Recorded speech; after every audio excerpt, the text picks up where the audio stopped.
Silakan duduk. Terima kasih atas inputnya, luar biasa.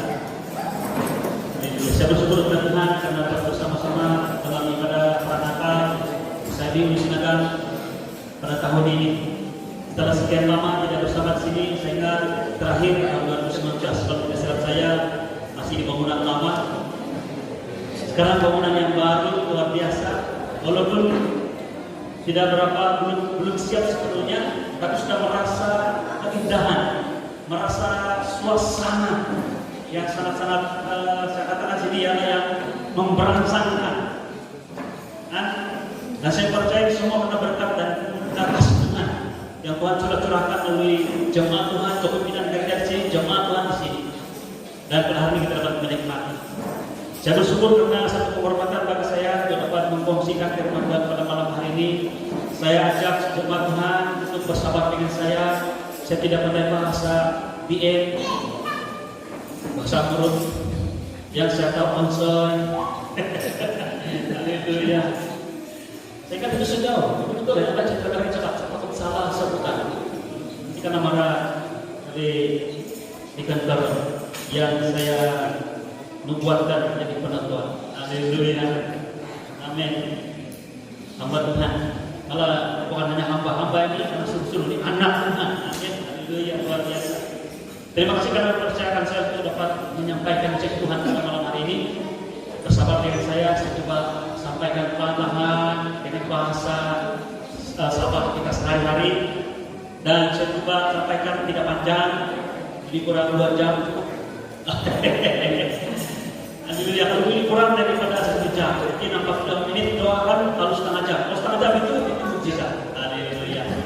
Jadi boleh kita lihat firman Tuhan yang terdapat di dalam Yohanes pasal yang ke-19 ayat 28 sampai 30. Ini merupakan ayat firman Tuhan yang menjadi tema kita pada malam hari ini. Ibadah Natal kita, Natal kita untuk hari dan esok, yaitu perkataan bahasa Greek yaitu tetelestai. Jadi saya tidak pasti ada jemaat Tuhan yang sudah jumpa ayat ini atau perkataan ini atau belum pertama kali nama. Jadi saya sengaja saya buat ini dalam bahasa Greek supaya kita bilang wah, karena maksud dia adalah telah selesai. Dalam bahasa Melayu, bukan dia bahasa Melayu. Dalam bahasa Melayu, tetelestai dalam bahasa Greek ini adalah telah selesai. Jadi ini salah satunya bahasa Greek yang hampir-hampir sama dengan bahasa Melayu. Jadi cuma kalau kita naik ejak, jadi salah lah. Oke. Jadi maksudnya sudah selesai atau telah selesai. Jadi menarik betul. Jadi dia menggunakan Greek ya. Dalam terjemahan Septuaginta, bahasa Aramaik yang diterjemahkan kepada bahasa Greek pertama sekali, Alkitab Perjanjian Baru. Oke, itu adalah perkataan dia adalah tetelestai. Boleh bersama dengan saya, tetelestai. Oh, maaf. Puji Tuhan, kita belajar satu perkataan bahasa Greek hari ini, malam hari ini. Itu sudah selesai. Dalam ayat pasal 19 dan 28 sampai 30, firman Tuhan berbunyi seperti ini. Sesudah itu, karena Yesus tahu bahwa segala sesuatu telah selesai, berkatalah ia, supaya genaplah yang ada tertulis dalam kitab suci, aku haus. Ayat 29, yaitu dalam Yohanes 19, ayat 29, di situ ada suatu bekas penuh anggur asam. Maka mereka mencucukkan bunga kara yang telah dicelupkan dalam anggur asam pada sepatan hisop, lalu menunjukkan itu ke mulut Yesus. Sesudah Yesus minum anggur asam itu, berkatalah ia, tetelestai, atau sudah selesai. Lalu ia menundukkan kepalanya dan menyerahkan nyawanya.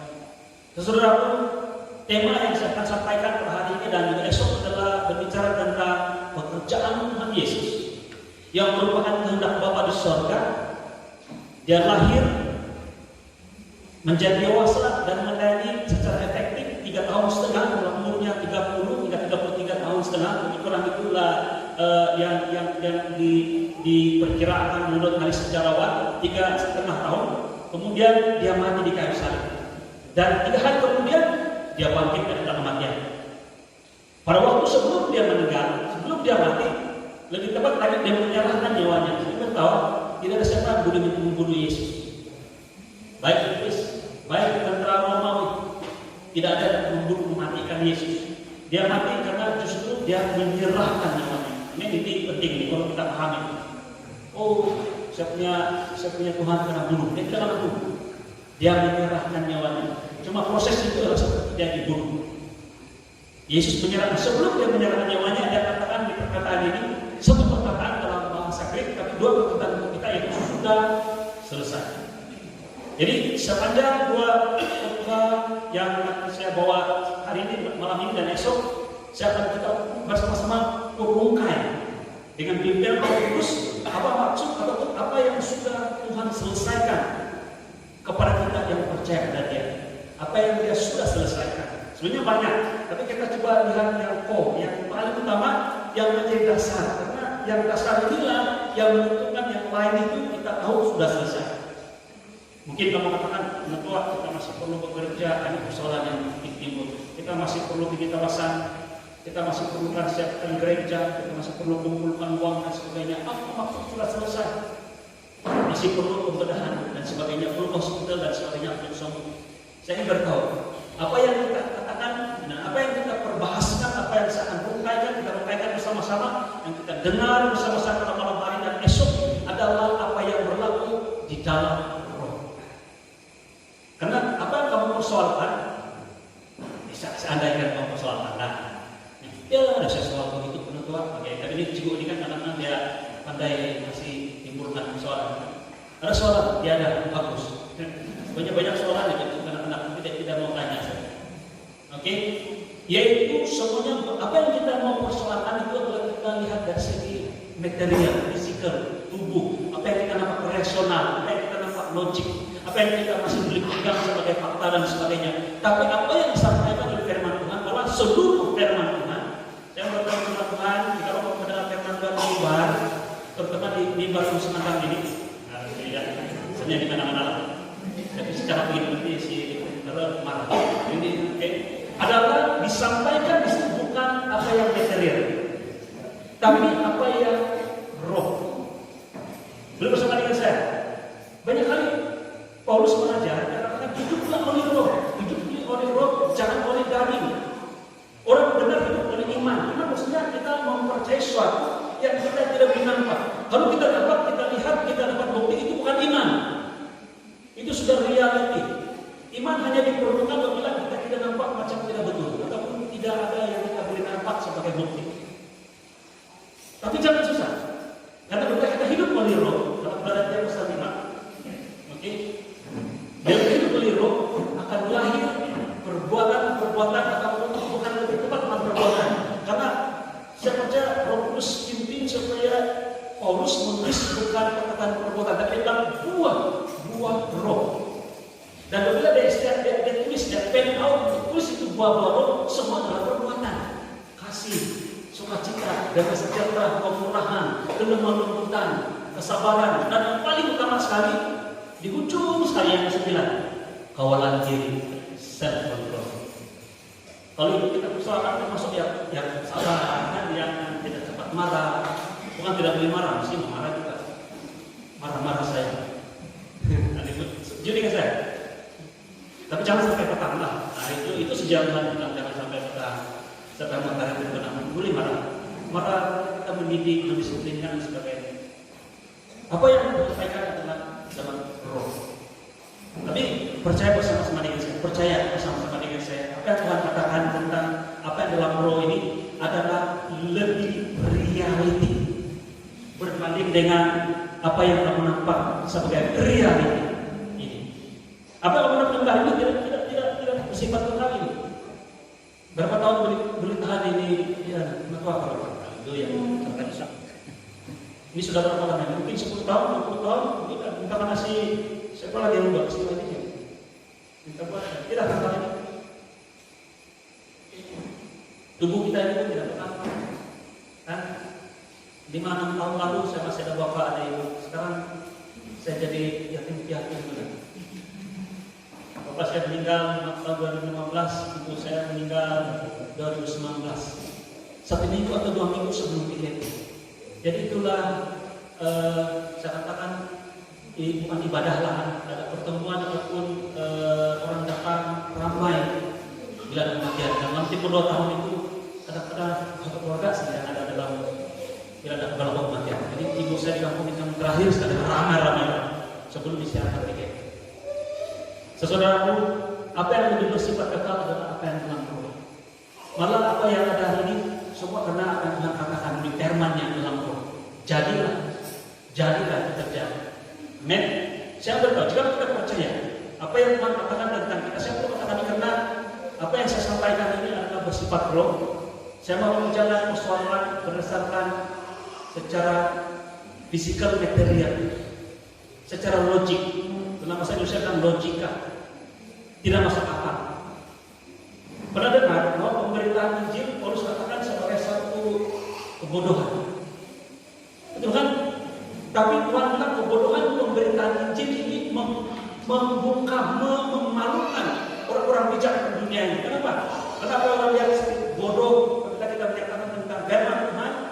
Sebenarnya itulah yang paling luar biasa. Amin. Kita akan lihat apa yang Tuhan akan selesaikan, bukan akan selesai sampai perkataan saya sudah selesaikan bagi Anda dan saya. Oke, mari kita lihat sini. Yang pertama, Bapa di surga ada kehendak, ada rencana, dan Yesus datang untuk menyelesaikan. Ini yang pertama, menyelesaikan kehendak Bapa di surga, yaitu terdapat dalam Yohanes pasal 3 ayat 16. Firman Tuhan mengatakan begini, karena begitu besar kasih Allah akan dunia ini, sehingga Ia telah mengaruniakan anaknya yang tunggal, supaya setiap orang yang percaya kepadanya tidak binasa, melainkan beroleh hidup yang kekal. Ini rencana Bapa. Dan rencana Bapa ini atau kehendak Bapa ini dengan memberikan, mengutus anaknya yang tunggal yaitu pribadi Kristus Yesus kepada Anda dan saya, supaya setiap orang yang percaya kepadanya tidak binasa. Kamu tahu apakah kehendak Bapa di surga yang perlu kita tunaikan ini? Kita perlu jawab, kita perlu respon, kita perlu lakukan, kita perlu melaksanakan kehendak Bapa di surga ini. Kemudian banyaklah kita dengar orang berkata bahwa juga di mimbar-mimbar gereja, tidak di sini sedangkan. Lu kata 2 kali sudah saya salahkan. Kita pulang, sama ngangkat sahabat. Saya kotor. Waktu tersenyum, itu menunjukkan pengetahuan yang saya sayang. Sedangkan ada. Jemput ini. Haleluya. Untuk berikan di jantung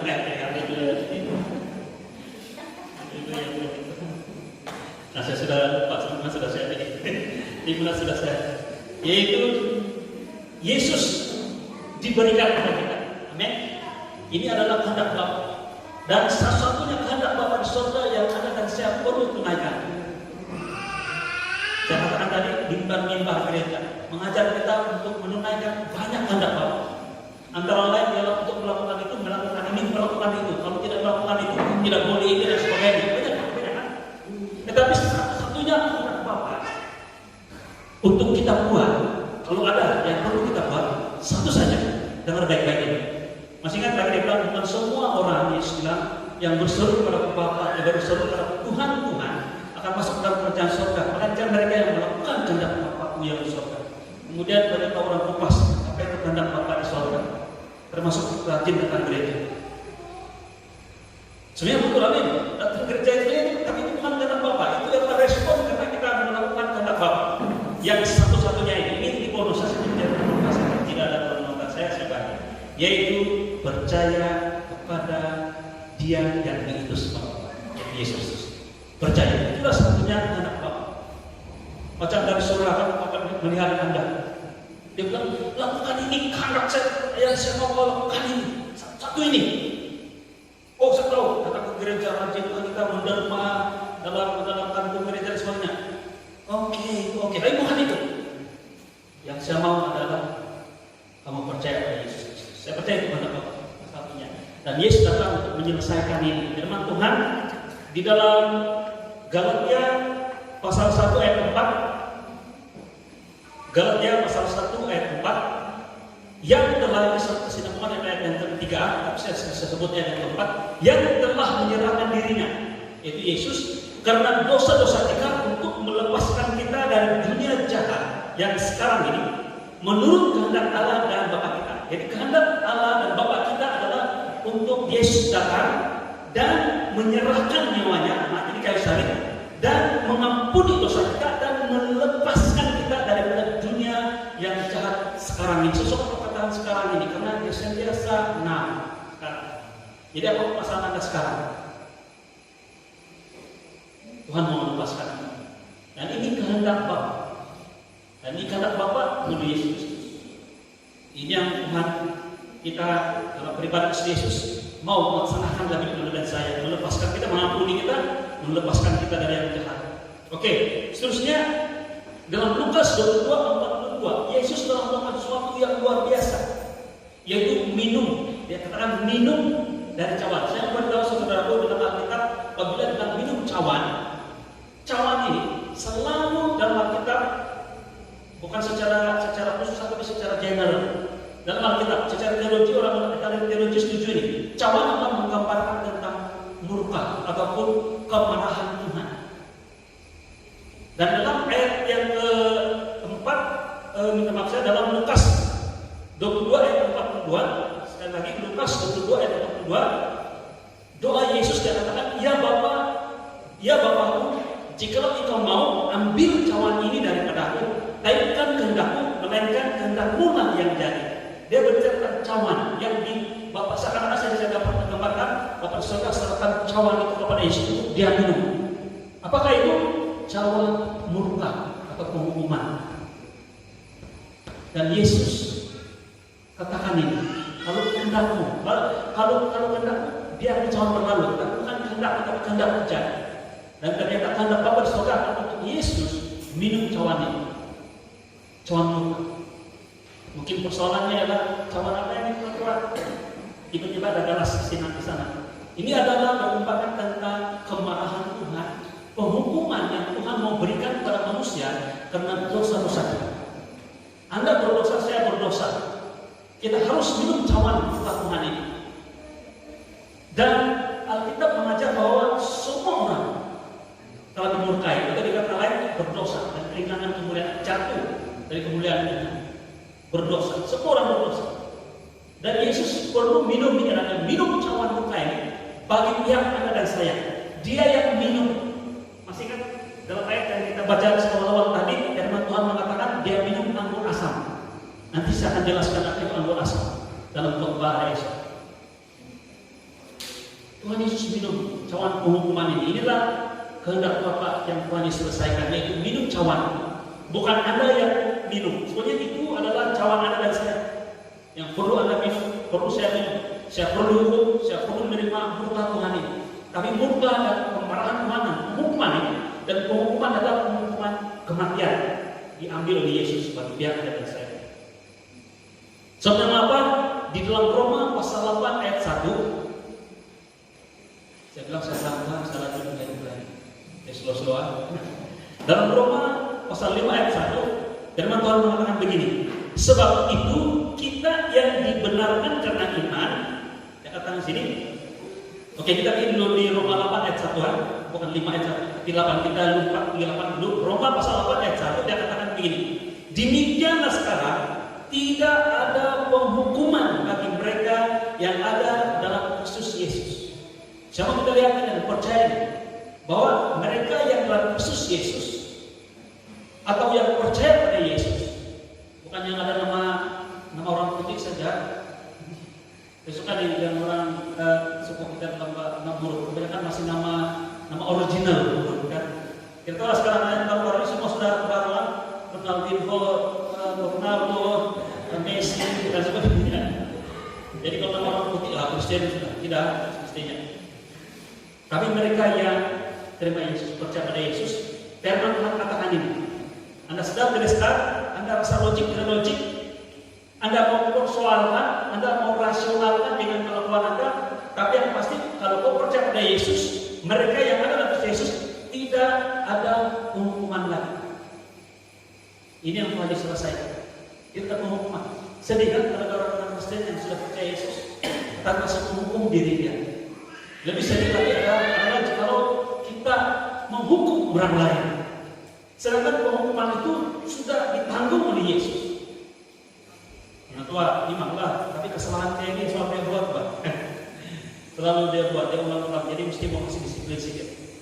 Saya ingat penghukuman dan kedisiplinan itu satu yang dua perkara yang berbeda. Kita tidak hukum, mungkin kita disiplinkan, mungkin melalui nasihat dan sebagainya, mungkin melalui bimbingan dan sebagainya, mungkin melalui istilah rehat dan sebagainya. Tapi kita tidak menghukum. Karena kalau kita benarkan penghukuman itu berlaku, saya mau cakap ini bukan kita hukum orang lain, karena kita hukum diri kita sendiri. Kita mengatakan bahwa apa yang Yesus selesaikan di kayu salib itu tidak selesai. Jadi saya mau katakan sini bahwa pada tetelestai, pada Yesus sudah selesai. Dia sudah selesaikan satu hal ini. Mengatakan tidak ada penghukuman lagi bagi kita yang dalam Kristus Yesus. Kamu tahu dalam mahkamah satu kesalahan tidak boleh dihukum dua kali. Kalau berlaku itu dipanggil double jeopardy. G-O-P-A-R-D-Y. Suatu pelajaran jeopardy. Pengenalan orang pun tidak. Anggaplah jeopardy itu double jeopardy itu istilah mahkamah. Maksudnya tidak adil jikalau hakim itu menghukum satu kesalahan dua kali. Tidak boleh. Satu kesalahan, satu hukuman. Dan segala dosa kita. Ada yang tidak setuju dengan saya. Nanti kita lihat teman-teman nanti dulu. Ada misalnya. Kita mau lihat dalam roh. Segala dosa kita telah dihukum dalam pribadi Yesus satu kali di salib. Kalau dia sudah hukum dosa kita di kayu salib, ya sebenarnya kita mati, tapi dia mati. Dia mati untuk Anda dan saya. Dia menjadi penebus untuk Anda dan saya. Dia menjadi pengganti substitute untuk Anda dan saya. Mungkin kamu tidak paham ini, tapi ini adalah cara Tuhan. Kita tidak boleh pikir cara lain. Ini adalah divine plan atau rancangan secara kekal atau secara roh, secara rohani. This is the only way. Caranya Tuhan mau menyelesaikan masalah ini, yaitu melalui kematian Kristus.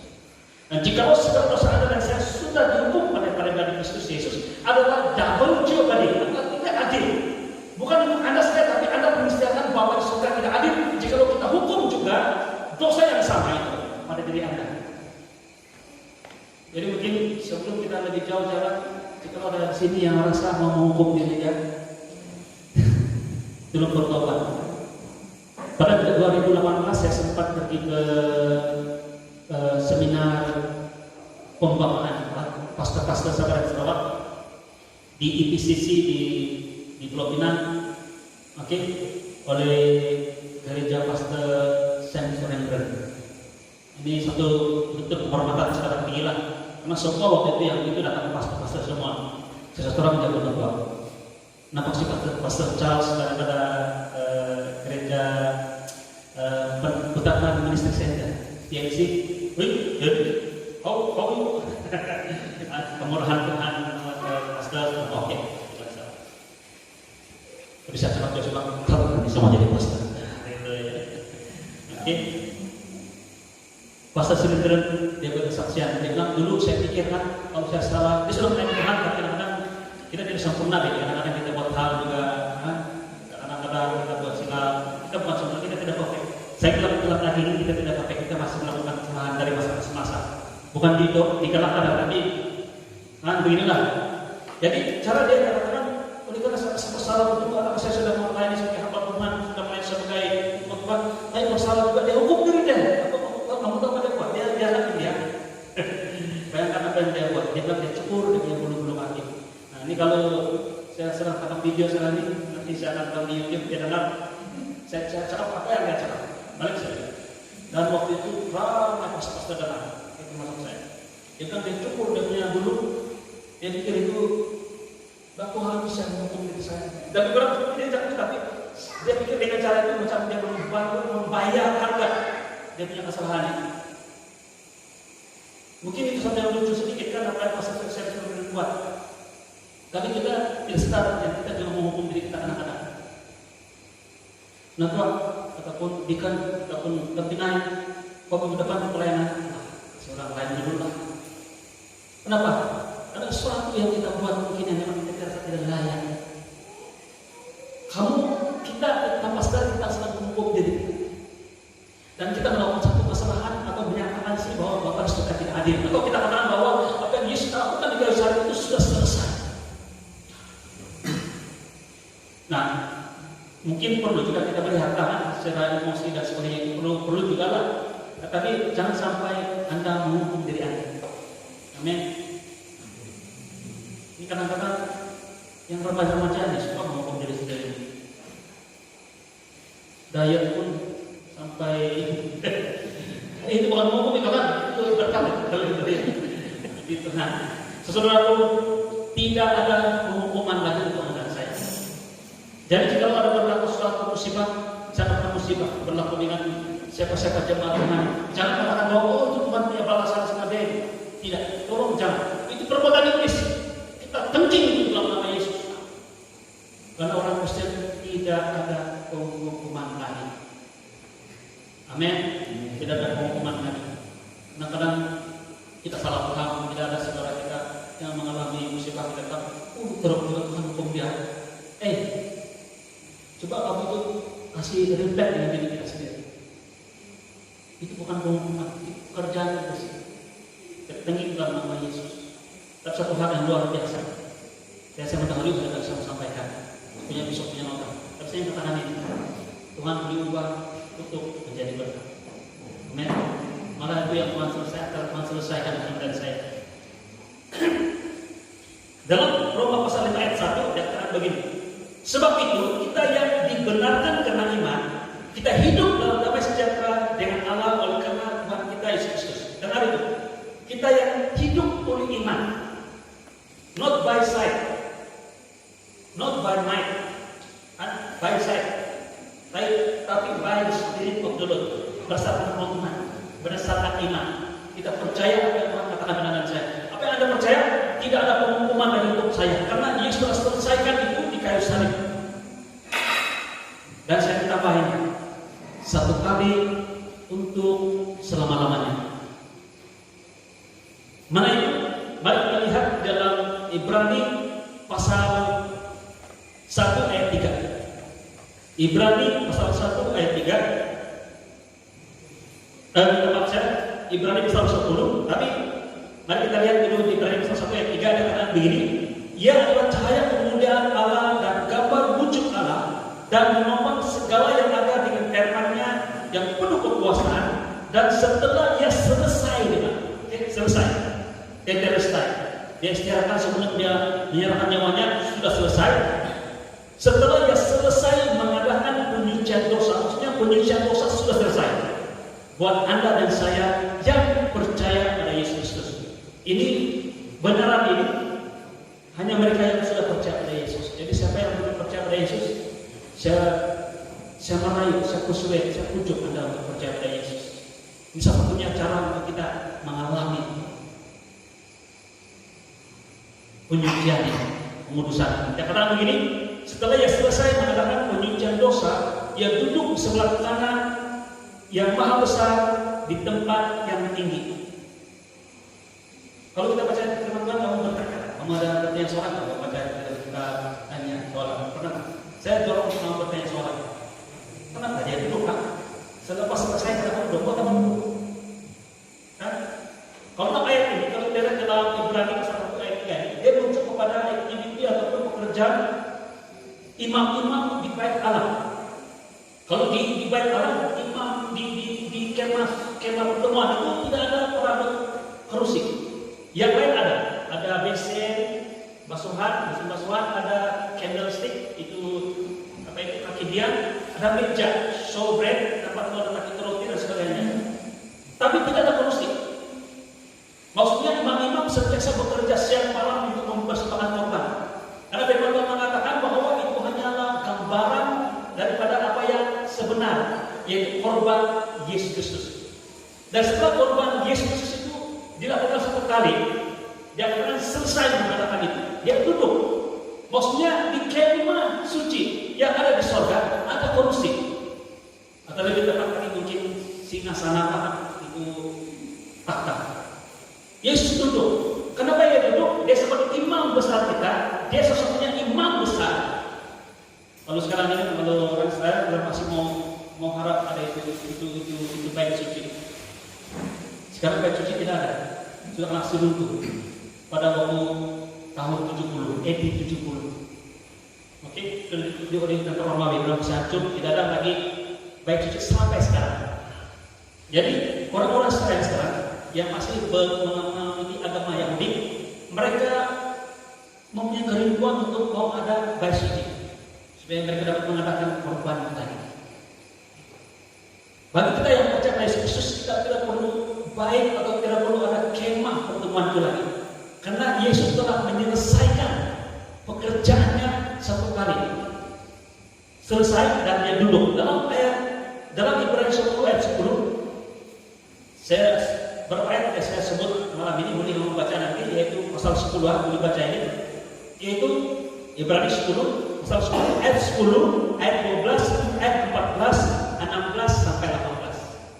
Oke, jadi akan saya baca ini adalah ayat yang saya pilih, yaitu 10, 12, 14, 16 dan 18. Apa yang saya mau sampaikan ialah secara khusus mau beritahu kita bahwa apa yang Yesus lakukan itu satu kali selesai dan untuk selama-lamanya. Nanti kita akan bahas apa signifikan kebenaran firman Tuhan ini. Katakan begini. Dan karena kehendaknya lah, inilah kita telah dikuduskan satu kali untuk selama-lamanya. Ini bukan perkataan Tuhan. Tapi perkataan dari firman Tuhan sendiri katakan sekali untuk berapa lama?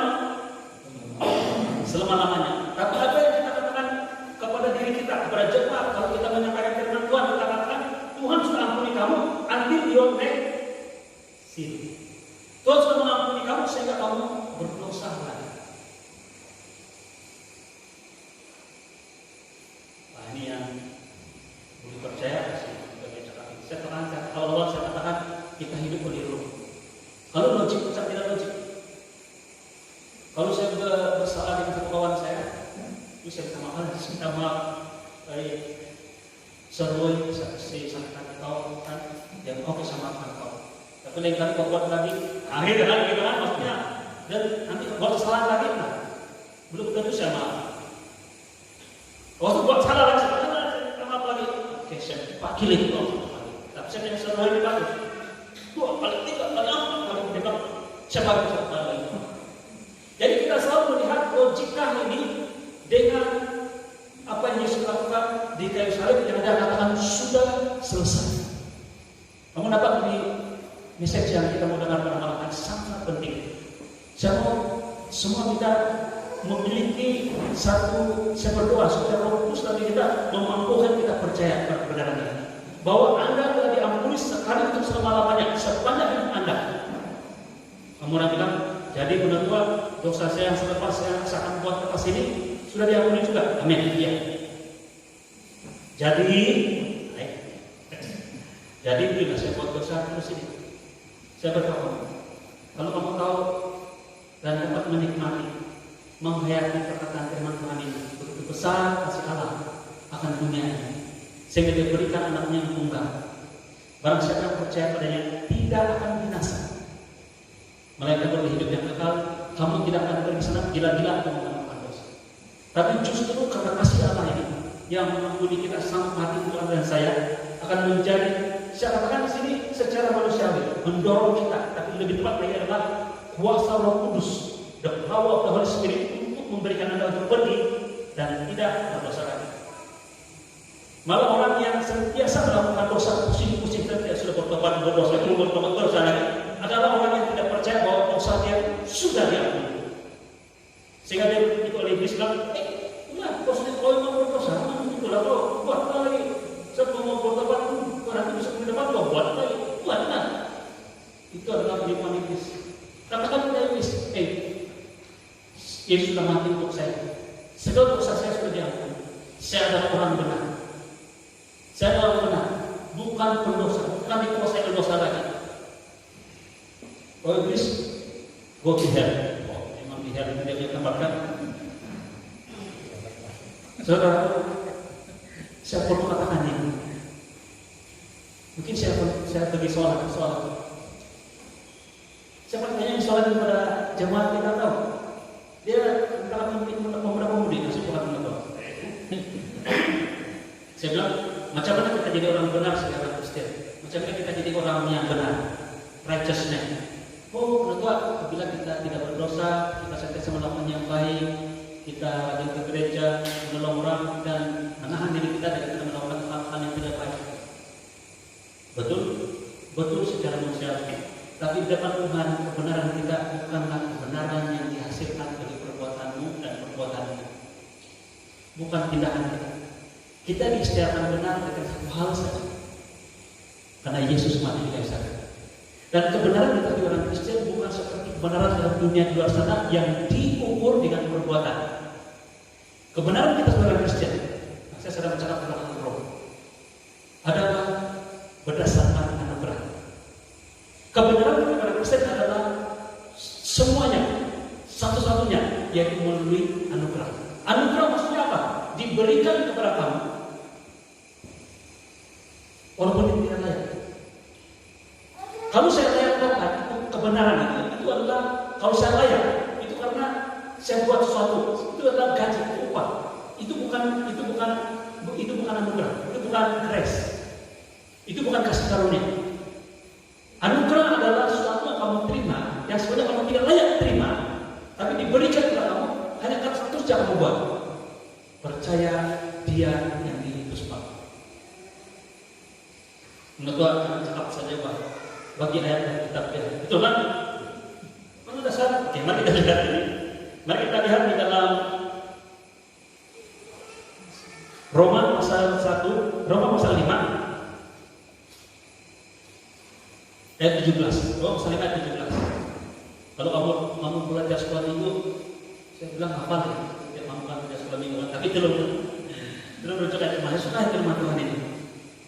Dia kata begini ayat 17. Sebab jika oleh dosa satu orang, maut telah berkuasa oleh satu orang ini, maka lebih benar lagi mereka yang telah menerima yang satu yang kita receive, kita terima kelimpahan kasih karunia dan anugerah kebenaran akan dikatakan hidup dan berkuasa oleh karena satu orang itu, yaitu Yesus Kristus. Saya mau tanya satu soal. Bagaimana kita menjadi orang berdosa? Macam mana ekonomi kalau terjadi turunan di dosa? Dan tunjukkan kepada orang. Bagaimana kita boleh menjadi orang berdosa? Saya tahu. Kalau ada boleh, saya tahu. Apabila kita melakukan dosa, betul tak? Apabila kita melakukan dosa, kita menjadi orang berdosa.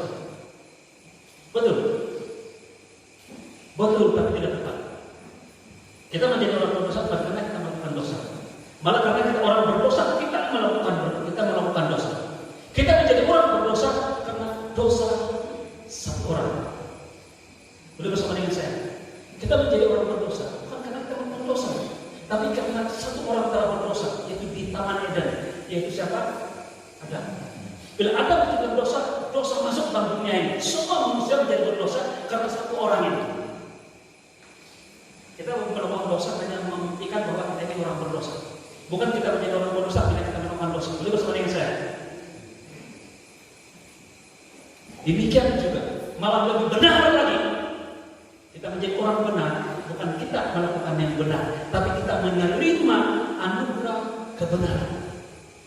Macam mana kita menerima anugerah kebenaran itu? Apabila kita percaya pada Yesus Kristus. Jadi saya beritahu kita di sini, penyucian yang Tuhan berikan saya adalah anugerah, bukan karena saya menyucikan diri saya. Saya pergi masuk di sungai derita, tenggelam, timbul 10 kali dan saya suci. Tidak. Saya menjadi suci karena Yesus mati di kayu salib untuk saya. Saya menerima. Satu lagi ayat firman Tuhan, mari kita lihat 2 Korintus pasal 5 ayat 21. Kalau kamu belajar sekolah minggu, saya suruh hafal ya. Haleluya. Kita semua ini belajar Tuhan. Haleluya. Mari kita lihat ini 2 Korintus pasal 5 ayat 21. Dia yang tidak mengenal dosa, dia adalah Yesus. Ini adalah pernyataan seorang ahli ilmiah, yaitu yang berpendidikan oleh Paulus. Dia katakan tidak mengenal dosa. Jadi dia punya pernyataan doktrinal. Tapi orang-orang lain seperti si Pilatus yang katakan, saya tidak menemukan kesalahan pada orang ini. Si Yudas, kawan Yesus, murid dia, tapi dia mengkhianati Yesus, dia katakan, aku menyerahkan darah orang yang tidak bersalah atau tidak berdosa. Paulus katakan bahwa dia tidak mengenal dosa, tapi apa yang berlaku telah dibuatnya siapa yang berdosa yaitu Bapa di surga. Bapa di surga menjadikan Yesus dosa. Macam mana Yesus menjadi dosa? Macam mana Yesus menjadi berdosa? Adakah dia melakukan dosa? Tidak. Tapi Bapa di surga menjadikan dia dosa. Bagaimana itu dosa anak Yesus? Yaitu dengan mengambil dosa-dosa kita dan menumpukan atau membebankan kepada Yesus. Dia tidak melakukan dosa, tapi dijadikan dosa. Bagaimana dijadikan dosa? Bila dosa-dosa kita diambil dan diletakkan pada pribadi Yesus. Supaya apa katakan sini? Karena kita supaya dalam Dia kita dibenarkan oleh Allah. Kalau saya tanya bagaimana kamu menjadi orang benar? Kamu dapat jawab jika kamu dapat jawab soalan bagaimana Yesus menjadi berdosa. Yesus berdosa bukan dia melakukan dosa, tapi dia menerima dosa-dosa kita. Demikian ada dengan saya. Menjadi orang benar, apa yang sudah selesaikan ini. Menjadi orang benar bukan karena kita melakukan yang benar, tapi kita menerima kebenaran Yesus. Kamu tahu apa orang Israel ada korban? Apa dia signifikan korban binatang ini? Dan korban binatang itu kalau dia pilih lembu atau kambing, dia mesti yang tidak bercacat, mesti yang perfect, yang sempurna. Kenapa? Karena mesti sempurna. Karena dia tidak yang tadi ada bingkong, kudis, buta mata, pincang dan sebagainya. Kamu ingat masa si Abraham sama si Ishak mau korbankan Ishak, pasti bilang jangan. Terus dia nampak kambing itu dia tersangkut di belukan, bukan di badan dia, bukan di bulu dia, bukan di kaki, tapi di tangan. Kenapa? Supaya badan dia tidak mengalami kecacatan. Dia menggambarkan Yesus. Artinya di tangan dia keras, jadi tidak dia tersangkut pun tidak luka. Jadi badan dia menggambarkan tentang Yesus. Kalau dalam berdosa, dalam zaman orang-orang Israel dulu dia bawa kambing. Kalau imam menampakkan dia kata, dia bilang dia tidak bersalah, ini masalah. Tidak, dia memang tahu seorang itu ada masalah. Dia bawa kambing, lepas itu ini imam, dia tidak dicek orang yang bersalah ini, yang berdosa itu. Terus dia dicek itu kambing yang timur. Oke, sempurna, dia ada kutu, oke, dia ada buta mata, oke. Dia cek kesempurnaan itu kambing. Kemudian apa dia buat? Dia suruh itu yang berdosa itu tumpang tangan di kepala kambing. Dan dia berdoa. Dan imam berdoa. Ketika dia berdoa, seakan-akan akan berlaku segala dosa yang ada pada orang ini berpindah kepada ketidakcacatan kambing itu atau lembu atau domba itu menggambarkan kekudusan dia. Dia menerima itu dosa orang ini, sementara dia punya ketidakcacatan manusia menggambarkan kekudusan dia itu berpindah kepada orang ini. Kemudian akan berlaku imam ambil pisau, dia bagi kepada yang berdosa ini dan sembelih itu lembu atau binatang itu atau kambing itu. Dia yang berdosa, tapi kambing yang harus mati. Sebenarnya ini adalah gambaran apa yang sebenarnya. Yang kita miliki orang Israel hanya memiliki gambaran. Kita memiliki substance. Kita sudah memiliki ini 2000 tahun yang lalu diserahkan kepada kita. Dia adalah sesatunya domba, anak domba korban bagi kita. Kita menjadi benar karena tidak cacatan Yesus. Dia tidak berdosa, tidak mengenal dosa. Tapi dijadikan dosa. Bagaimana? Dosa kita berpindah kepada dia. Dan kebenaran dia berpindah kepada kita. Dia yang mati, kita yang pergi dan penuh dengan kemuliaan Tuhan. Saudara, saya kita malam hari ini, saya perlu selesaikan ini. Sudah selesai. Saya perlu kasih tutup ini, kasih close account. Karena kalau jualin sudah nikah, dia mesti close account. Kalau boleh kuasain lah, terima itu dia punya tawaran Tuhan. Saya bertahu Tuhan sudah selesaikan sesuatunya, yaitu penyucian. Semua apa dia tutup. Dia tidak perlu lagi bangun lagi untuk mengadakan penyucian. Sudah. Dan dosa Anda dan saya sudah Tuhan Yesus selesaikan sekali untuk selama-lamanya dalam hidup Anda. Karena bukan perbuatan Anda yang akan Anda benar. Dan juga bukan perbuatan Anda. Ini pasti. Saya mau kamu baik-baik. Ini pokoknya yang orang paham akan seperti itu. Bukan perbuatan kamu juga yang memeluk kebenaran yang telah memiliki dalam Yesus. Pemuda-pemudi pemuda ini, mereka di luar sana menghukum diri mereka, merasa tidak layak datang ke gereja. Mereka berjalan bahwa Tuhan Yesus tidak menghukum bagi mereka. Yang pasti mereka sudah terima Yesus. Kalau belum terima Yesus, terima Yesus. Sudah terima Yesus. Benar-benar bahwa Tuhan tidak menghukum bagi mereka. Dan dosa-dosa mereka Tuhan sudah ampuni. Dan jika mereka tahu ini akan bukan motivasi ya. Motivasi itu ada sudah luar biasa tidak cukup. Tapi buah roh yang akan muncul ketika mereka percaya bahwa mereka sudah diampuni. Mereka orang benar, walaupun perbuatan mereka tidak sempurna. Bukan di orang kita sendiri pun tidak sempurna, pun tidak banyak hal pikiran kita. Kamu tahu apa kudusan? Kamu tahu ada Yesus bercakap tentang Musa, kalau Musa cakap kalau kau berzina, maksudnya involve secara fisikal. Tapi saya katakan dia bilang bahwa kau pikir saja kamu sudah berzina. Jadi waktu saya ke pemain dulu, bertobat lagi. Saya dulu ke pemain suka, mau pulang mudik, jaga pikiran kamu. Tapi Tuhan Yesus bukan mau adil kamu, perbuatan kamu saja, tapi pikiran kamu. Terus saya berpikir, macam mana saya mau kawal punya pikiran? Tetapi pengetahuan dia mata melihat. Ada satu pastor dia bilang, timbul dosa, tidak timbul duit. Itu ya. Oke, ini lucu-lucu. Tapi saya mau katakan begini, maksudnya begini. Tidak semuanya berdosa. Tuhan Yesus sebenarnya bukan dibilang supaya awal orang punya pikiran, tapi dia katakan bahwa kamu semua orang berdosa. Kalau kau membunuh, kau cucuk misal di orang meninggal mati. Tapi dengan Tuhan Yesus kalau kau marah, kau sudah membunuh. Berapa banyak membunuh saya? Maksudnya bukan ajar, jangan marah. Jangan marah, jangan terjatuh mati terus, kena stroke. Mau diisuh apa? Jadi saya dan kawan saya lah, jadi saya masih kecewa. Jadi cuman saya mau menangis lah. Jadi saya nasihat untuk laki-laki kalau orang menangis, jangan perempuan punya umur nih, karena mereka menangis tension dalam nangis dalam. Laki menangis, jangan menangis saja, tapi jangan di tempat yang umum. Maksudnya di tangga di bilik di samping bawah, di sebalik pokok kata sawit, menangis lah. Oke, apa yang Tuhan katakan ialah kita semua ini berdosa. Sebenarnya satu saja dia jawabannya, bukan supaya saya jadi kuat, supaya saya tidak marah, supaya saya menjaga pikiran saya tidak, supaya saya sadar saya perlukan juru selamat. Saya tidak boleh kawal pikiran saya tidak boleh kawal sakit kemarahan. Saya perlu orang selamatkan saya. Dan itulah Yesus lakukan di kayu salib. Tetelestai, tidak lahir dan mati Tuhan saya. Haleluya. Tutup, boleh kan? Nama puji Tuhan. Ada satu cerita yang terdapat dalam Alkitab, saya tutup dengan ini, yaitu di dalam Matius pasal 13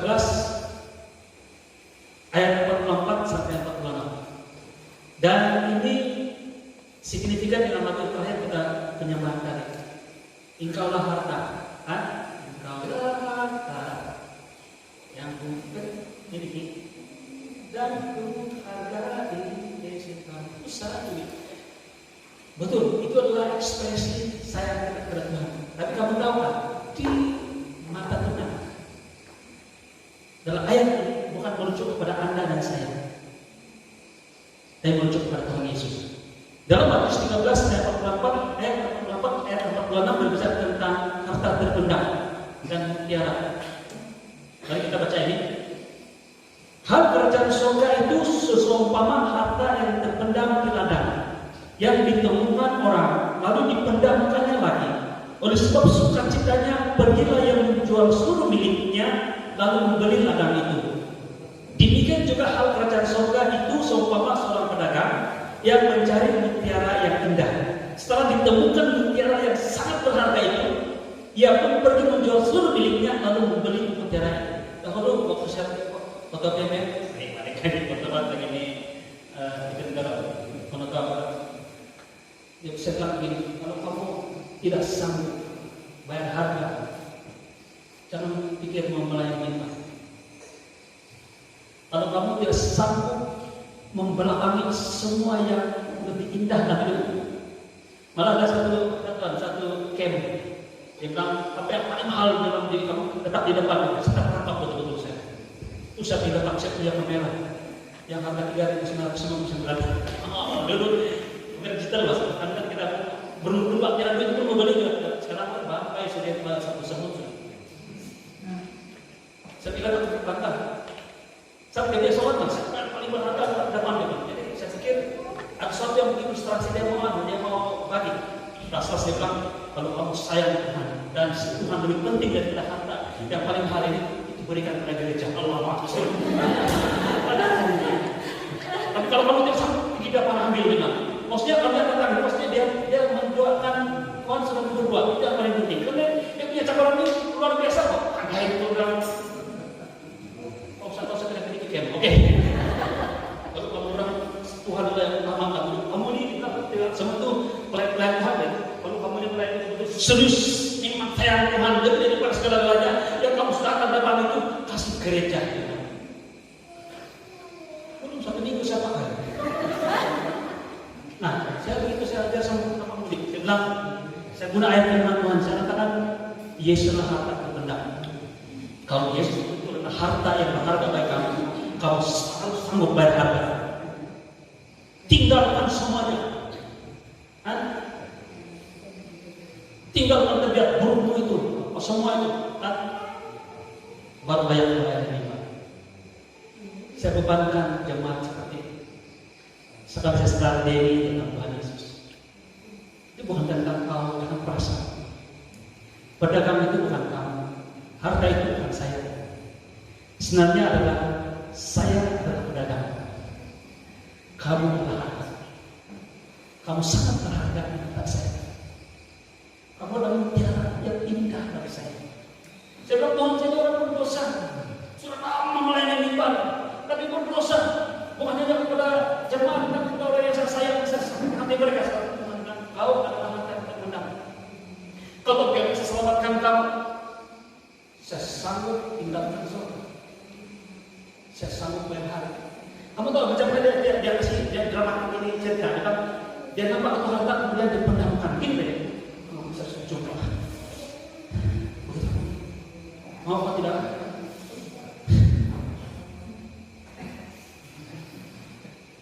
Mau sama dia pilih Tuhan, dia pilih Anda dan saya dan mati di kayu salib.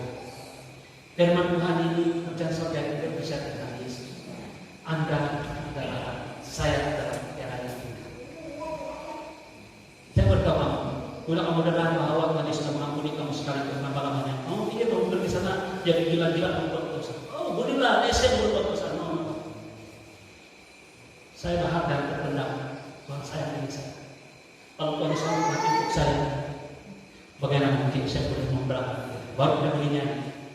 Engkaulah harta yang tak ternilai. Amin. Mari kita berdoa. Untuk kepala saudara.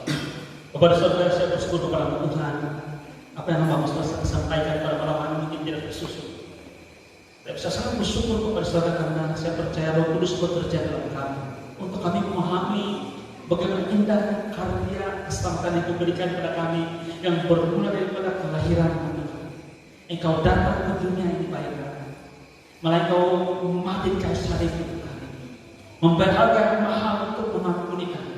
Engkau telah selesaikan segala sesuatu, tapi yang sangat istimewa adalah penyucian dosa, pengampunan bagi kami, pembenaran bagi kami, dan Engkau lakukan itu sekali untuk selama-lamanya.